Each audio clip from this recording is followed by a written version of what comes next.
ચૂપ છું એટલે અજાણ છું એવું નથી, પણ હવે કેટલાક ચહેરાઓ ઓળખાઈ ગયા છે અને કેટલાક લોકો એવું માની લે છે કે જો સામેનું વ્યક્તિ કંઈ બોલતું નથી તો એને કંઈ ખબર જ નથી, પણ હકીકતમાં ઘણીવાર મૌન એ બધું સમજી લીધા પછી સંબંધો સાચવવા માટે રાખવામાં આવે છે.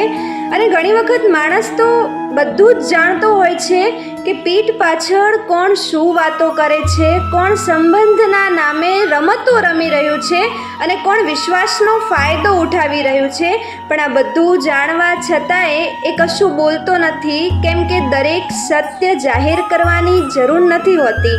અને ઘણી વખત વ્યક્તિ ચૂપ રહે છે એ કોઈ લોકોની લાજ રાખીને નહીં, પણ એ પોતાના સંસ્કારોની લાજ રાખીને ચૂપ રહે છે અને તમામ વિવાદોથી દૂર રહે છે. ખરું ને?